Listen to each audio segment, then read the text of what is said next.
Hello friends, welcome back to my channel Simnas food world. അപ്പോഴത്തെ ഇന്ന് ഞാൻ വന്നിട്ടുള്ളത് നമുക്ക് ഹെൽത്തി ആയിട്ടുള്ള ഒരു ബ്രേക്ക്ഫാസ്റ്റിൻ്റെ റെസിപ്പി ആയിട്ടാണ്. അപ്പോൾ ഈ ഒരു ബ്രേക്ക്ഫാസ്റ്റിൻ്റെ പ്രത്യേകത എന്താണെന്ന് വെച്ചാൽ ഇത് നമ്മൾ ചെയ്തെടുക്കുന്നത് ഗോതമ്പ് പൊടി വെച്ചിട്ടാണ്. കൂടാതെ നമുക്കിത് ചെയ്തെടുക്കാനായിട്ട് വെറും 5 മിനിറ്റിൻ്റെ ആവശ്യം മാത്രമേ ഉള്ളൂ കേട്ടോ. പിന്നെ നമുക്കിത് കഴിക്കാനായിട്ട് കറിയോ അല്ലെങ്കിൽ മറ്റൊന്നിൻ്റെ ആവശ്യമില്ല. നമ്മൾ പച്ചക്കറികളും അതുപോലെ ഇതൊക്കെ വെച്ചിട്ടാണ് കേട്ടോ ഇത് ഈ ഒരു ദോശ റെഡിയാക്കി എടുക്കുന്നത്. അപ്പോൾ എല്ലാവരും ഒന്ന് കണ്ടു നോക്കിയാൽ മാത്രമേ നിങ്ങൾക്കിത് എങ്ങനെയാണ് ചെയ്തെടുക്കുന്നത് മനസ്സിലാവും. അപ്പോൾ നമുക്ക് പെട്ടെന്ന് തന്നെ വീഡിയോയിലോട്ട് കടക്കുന്നതിന് മുന്നേ ചാനലിൻ്റെ വീഡിയോസൊക്കെ കണ്ട് ഇഷ്ടപ്പെടുകയാണെങ്കിൽ സബ്സ്ക്രൈബ് ചെയ്യാൻ മറക്കരുത് കേട്ടോ. അപ്പോൾ നമുക്ക് വളരെ പെട്ടെന്ന് തന്നെ 5 മിനിറ്റിൽ ഈ ഹെൽത്തി ആയിട്ടുള്ള ദോശ ഗോതമ്പ് പൊടി വെച്ചിട്ട് എങ്ങനെയാണ് ചെയ്യുന്നത് നോക്കാം. അപ്പോൾ ഈ ഒരു ഗോതമ്പ് ദോശ റെഡിയാക്കാനായിട്ട് ഞാനിത് ഇവിടെ എടുത്തിട്ടുള്ളത് 2 കപ്പ് ഗോതമ്പ് പൊടിയാണ്.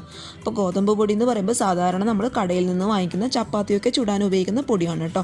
അത് 2 കപ്പ് എടുത്തിട്ടുണ്ട്. ഇനി നമുക്ക് ഇതിനാവശ്യമായിട്ടുള്ള ഉപ്പിട്ട് കൊടുക്കാം. പിന്നെ ഉപ്പിടുമ്പോൾ ശ്രദ്ധിക്കുക, ഒരുപാട് കൂടി പോകണ്ട, ആവശ്യത്തിന് മാത്രം ഇട്ട് കൊടുത്താൽ മതിയാവും കേട്ടോ.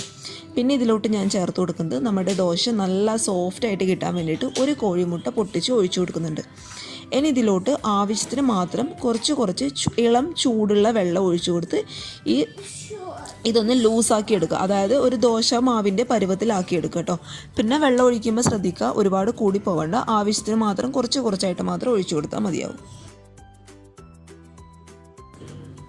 അപ്പോഴത്തെ ഈ ദോശ മാവിൻ്റെ കൺസിസ്റ്റൻസി എന്ന് പറയുന്നത് ഇതാട്ടോ. ഒരുപാട് കട്ടിയാവാൻ പാടില്ല, ഇച്ചിരി ലൂസായിരിക്കണം നമ്മുടെ മാവ്. അഥവാ നിങ്ങൾക്ക് മിക്സ് ചെയ്യാനായിട്ട് ബുദ്ധിമുട്ടുണ്ടെന്നുണ്ടെങ്കിൽ ജസ്റ്റ് മിക്സിയുടെ ജാറിലിട്ട് ഒന്ന് വിപ്പ് ചെയ്ത് എടുക്കുകയാണെങ്കിൽ നമ്മുടെ ദോശയുടെ മാവ് പെട്ടെന്ന് ആ ഒരു പരുവത്തിലായി കിട്ടും നമുക്ക്. ഇനി ദോശയ്ക്ക് ആവശ്യമായിട്ടുള്ള കുറച്ച് ഫില്ലിങ്സ് ഞാനിവിടെ റെഡിയാക്കി എടുത്തിട്ടുണ്ട്. അതായത് കുറച്ച് വെജിറ്റബിൾസ് കട്ട് ചെയ്ത് എടുത്തിട്ടുണ്ട്. അപ്പോൾ ഞാനിവിടെ എടുത്തിട്ടുള്ളത് കുറച്ച് ക്യാരറ്റ് ഗ്രേറ്റ് ചെയ്ത് എടുത്തിട്ടുണ്ട്. അതുപോലെ തക്കാളിയുടെ കുരുവൊക്കെ കളഞ്ഞ് അതിൻ്റെ തൊലിയുടെ ഭാഗം മാത്രം ചെറുതായിട്ട് കട്ട് ചെയ്ത് എടുത്തിട്ടുണ്ട്. പിന്നെ കുറച്ച് സവാള ചെറുതായിട്ട് കട്ട് ചെയ്ത് എടുത്തിട്ടുണ്ട്. പിന്നെ കുറച്ച് കറിവേപ്പില എടുത്തിട്ടുണ്ട് കേട്ടോ. പിന്നെ കുറച്ച് പച്ചമുളകും കൂടി ഞാൻ എടുത്തിട്ടുണ്ട്. പച്ചമുളക് ഓപ്ഷണലാണ്, നിങ്ങൾക്ക് കഴിക്കുമ്പോൾ അവർ സ്പൈസി ആയിട്ട് കഴിക്കണമെന്ന് ഇഷ്ടമുണ്ടെങ്കിൽ മാത്രം ഇച്ചിരി പച്ചമുളക് കട്ട് ചെയ്ത് എടുത്താൽ മതിയോ. ഇനി ഒരു പാന് നന്നായിട്ട് ചൂടായതിന് ശേഷം ഇതിലോട്ട് 1 സ്പൂൺ മാവ് ഒഴിച്ചു കൊടുക്കുക. പിന്നെ ഇത് നിങ്ങൾ ഒരുപാട് പരത്തിയെടുക്കേണ്ട ആവശ്യമില്ല കേട്ടോ. ജസ്റ്റ് 1 സ്പൂൺ മാവ് ഇതിലോട്ട് ഒഴിച്ചു കൊടുത്തതിന് ശേഷം നമ്മൾ നേരത്തെ കട്ട് ചെയ്ത് വെച്ച പച്ചക്കറികൾ ഇതിലോട്ട് മുകളിലോട്ടായിട്ട് കുറച്ച് സ്പ്രിങ്കിൾ ചെയ്ത് കൊടുക്കുക. എന്നിട്ട് 2 മിനിറ്റ് അടച്ചു വെച്ചതിന് ശേഷം ഇതിൻ്റെ മുകളിലോട്ട് കുറച്ച് എണ്ണയോ അല്ലെങ്കിൽ നെയ്യോ ഒന്ന് തൂകി കൊടുക്കുക. അതിൻ്റെ ഫ്ലേവറും കൂടി ഉണ്ടാകുമ്പോൾ ഈ ദോശ കഴിക്കാനായിട്ട് ഒരു പ്രത്യേക ടേസ്റ്റാട്ടോ. ഇനി അത് താല്പര്യം ഇല്ലാന്നുണ്ടെങ്കിൽ ആ ഒരു സ്റ്റെപ്പ് കംപ്ലീറ്റ് അങ്ങ് സ്കിപ്പ് ചെയ്ത് വെക്കുക കേട്ടോ. ഇനി നമ്മളിത് അടച്ച് വെച്ച് തുറന്ന് നോക്കുമ്പോൾ ഇതിൻ്റെ മുകൾ ഭാഗം ഒട്ടും തന്നെ വെന്തിട്ടുണ്ടാവില്ല. അത് കണ്ട് ഓവറായിട്ട് ടെൻഷൻ അടിക്കേണ്ട ആവശ്യമില്ല. പക്ഷെ നമ്മളിത് വേവാനായിട്ട് കാത്തിരിക്കുകയാണെങ്കിൽ ഇതിൻ്റെ അടിവശം അങ്ങ് പെട്ടെന്ന് അങ്ങ് കരിഞ്ഞു പോവുകയും ചെയ്യും. അതിനായിട്ട് ഒരു തവി എടുത്തിട്ട് ഈ ദോശ പതുക്കെ അങ്ങോട്ട് തിരിച്ചിട്ട് കൊടുക്കാം. അപ്പോൾ തിരിച്ചിട്ട് കൊടുക്കുമ്പോൾ നമ്മുടെ പാനിൻ്റെ ചൂട് കൊണ്ട് നമ്മുടെ ദോശയുടെ ഈ ഒരു അടിഭാഗം നന്നായിട്ട് അങ്ങ് വേവുകയും ചെയ്യും. പിന്നെ നമ്മൾ ഇട്ട് കൊടുത്ത പച്ചക്കറികളും ആ ഒരു ചൂട് കൊണ്ട് നന്നായിട്ട് നമുക്കങ്ങോട്ട് വെന്ത് കിട്ടും കേട്ടോ.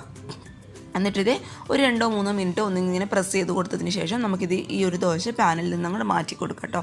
നല്ല ഹെൽത്തി ആയിട്ടുള്ള അതുപോലെ നല്ല ടേസ്റ്റി ആയിട്ടുള്ള ദോശയാണ് കേട്ടോ. അപ്പോൾ ചൂടോട് കൂടിയൊക്കെ കഴിക്കുകയാണെങ്കിൽ നമുക്കിത് കറിയുടെ ആവശ്യമില്ല. ആ ഒരു പച്ചക്കറിയുടെ ഒരു ഫ്ലേവറൊക്കെ ഉള്ളതുകൊണ്ട് കഴിക്കാനായിട്ട് നല്ല ടേസ്റ്റ് കേട്ടോ. എനിക്ക് തോന്നുന്നു ചപ്പാത്തിയൊക്കെ നമുക്ക് കഴിക്കുമ്പോൾ കറി ആവശ്യമാണല്ലോ. അപ്പോൾ ചപ്പാത്തിയേക്കാളും കഴിക്കാനായിട്ട് പച്ചക്കറി ഇട്ട് കൊടുത്തുകൊണ്ട് നല്ല ടേസ്റ്റുള്ള ദോശ കേട്ടോ. പിന്നെ നിങ്ങൾക്ക് വേണമെങ്കിൽ ക്യാപ്സിക്കം ഇടാം, അതുപോലെ മഷ്റൂം ഇടാം, പനീർ ചെറുതായിട്ട് കട്ട് ചെയ്തിട്ട് ഇടാം. അപ്പോൾ നിങ്ങളുടെ ഇഷ്ടത്തിനനുസരിച്ചുള്ള വെജിറ്റബിൾസ് ഒന്ന് കട്ട് ചെയ്ത് ഇട്ട് കൊടുക്കുക.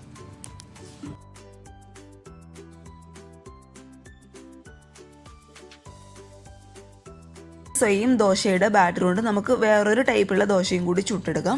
അതിനായിട്ട് കുറച്ച് തേങ്ങ ഞാൻ എടുത്തിട്ടുണ്ട്. തേങ്ങയുടെ അളവൊന്നും പറയാനില്ല കേട്ടോ.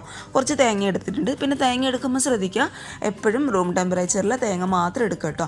ഇനി അതിലോട്ട് 2 ടേബിൾ സ്പൂണോളം പഞ്ചസാര ഞാൻ ഇട്ട് കൊടുക്കുന്നുണ്ട്. അപ്പോൾ പഞ്ചസാര കഴിക്കാനായിട്ട്, അതായത് മധുരം കൂടുതൽ ഇഷ്ടമാണെന്നുണ്ടെങ്കിൽ 3 to 4 ടേബിൾ സ്പൂണോളം പഞ്ചസാര ഇട്ട് കൊടുത്തോളൂ കേട്ടോ. അതായത് 3-4 ടേബിൾ സ്പൂൺ പഞ്ചസാര ഇട്ട് കൊടുത്തോളൂ. എന്നിട്ട് ഇത് നന്നായിട്ട് ഒന്ന് മിക്സ് ചെയ്തതിന് ശേഷം പാന് നന്നാക്കി ചൂടാക്കുക. അതിലോട്ട് 1 സ്പൂൺ ദോശയുടെ മാവ് ഒഴിച്ചു കൊടുക്കുക. എന്നിട്ട് ഈ ദോശയുടെ മാവ് നമ്മൾ സാധാരണ ദോശയുടെ പരത്തുന്നത് പോലെ നന്നായിട്ട് അങ്ങോട്ട് പരത്തി കൊടുക്കുക. എന്നിട്ട് അടച്ച് വയ്ക്കുക. ഒരു 2-3 മിനിറ്റിന് ശേഷം ഈ ദോശ നന്നായിട്ട് നമുക്കൊന്ന് വെന്ത് കിട്ടും. അതിലോട്ട് നിങ്ങൾക്ക് വേണമെങ്കിൽ വെളിച്ചെണ്ണ ഒഴിച്ചു കൊടുക്കാം കേട്ടോ. എന്നിട്ട് ഇത് പതുക്കെ അങ്ങോട്ട് തിരിച്ചിട്ട് കൊടുക്കുക. എന്നിട്ട് നമ്മൾ നേരത്തെ തയ്യാറാക്കി വെച്ച ഈ തേങ്ങ അതുപോലെ പഞ്ചസാരയുടെ ആ ഒരു ഫില്ലിങ്സ് ഇതിൻ്റെ മുകളിലോട്ടായിട്ട് ഒന്നിട്ട് കൊടുക്കുക. എന്നിട്ട് ഇത് ഈ സൈഡ് നമുക്കൊന്നിത് പതുക്കെ ഒരു തവി വെച്ചിങ്ങനെ മടക്കി കൊടുക്കാം. അപ്പം മടക്കി കൊടുക്കാൻ താല്പര്യമില്ല എന്നുണ്ടെങ്കിൽ റോൾ ചെയ്തിട്ട് എടുക്കാം കേട്ടോ.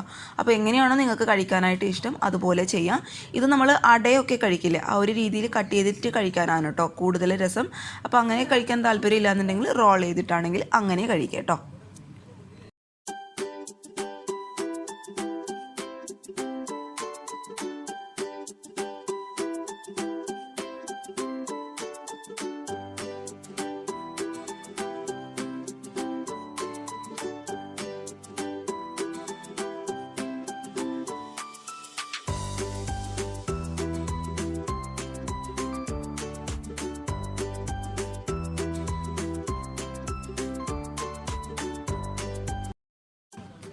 അപ്പോഴത്തെ ദോശ ഞാൻ ചുട്ടെടുത്തിട്ടുണ്ട്. ഞാൻ ഈ ഒരു അളവിൽ മാത്രമേ കേട്ടോ ചുട്ടെടുത്തിട്ടുള്ളൂ. കാരണം ഞാനും മോളും മാത്രമേ ഉള്ളൂ.